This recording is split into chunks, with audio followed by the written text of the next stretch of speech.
मित्रांनो, तुम्ही देखील मोबाईलमधून आता जुने फेरफार उतारे पाहू शकता। कसे, चला प्रक्रिया पाहूया। यासाठी गुगलवर डिजिटल 712 असं सर्च करा। त्यानंतर तुम्हाला ही साईट ओपन होणार आहे। साईटमध्ये तुम्हाला OTP बेस्ड लॉग इनवर क्लिक करून तुमचा मोबाईल नंबर टाका आणि त्यानंतर सेंड OTP या बटनावर क्लिक करून तुम्हाला जो OTP येणार तो OTP टाका। नंतर साईट ओपन होईल।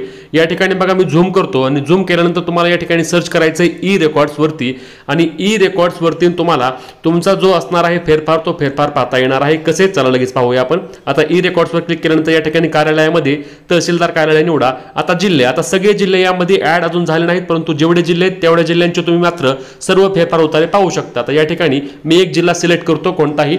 त्यानंतर या ठिकाणी बघा तुम्हाला तालुका सर्च करायचा आहे। तालुका जो असेल तो तालुका निवडा। त्यानंतर तुम्हाला गाव निवडायचं आहे आणि गाव निवडल्यानंतर तुम्हाला या ठिकाणी दस्तऐवज मध्ये पर्याय असणार आहे। आता मी आधी गाव निवडतो बघा आणि गाव निवडल्यानंतर दस्तऐवज मध्ये तुम्हाला या ठिकाणी बघा फेरफारवर क्लिक करायचं आहे आणि फेरफारवर क्लिक केल्यानंतर तुम्हाला पुढील रकान्यामध्ये सर्वे नंबर मध्ये तुम्हाला जो काही तुमचा गट नंबर असणार आहे ज्याचा फेरफार पाहायचा आहे तो गट नंबर तुम्हाला त्या ठिकाणी टाकावा लागणार आहे। आता या ठिकाणी बघा एक सर्वे नंबरचा ऑप्शन असणार आहे आणि तो टाकल्यानंतर तुम्हाला या ठिकाणी डाउनलोड या बटनावर क्लिक करायचं आहे। तुमची या ठिकाणी 30 रुपये कट होतील आणि तुम्हाला जुना फेरफार उतारा या ठिकाणी पाहता येणार आहे। बघा या ठिकाणी तुमचा फेरफार डाउनलोड झाला आहे। तुमच्या जिल्ह्याचे नाव या यादीमध्ये आहे का कमेंट करून सांगायला विसरू नका। तुमचे जे काही प्रश्न असतील ते कमेंटमध्ये विचारा। भेटूया पुढच्या व्हिडिओत, तोपर्यंत जय महाराष्ट्र आणि हो, पेजला फॉलो आणि चॅनलला सबस्क्राइब करायला विसरू नका।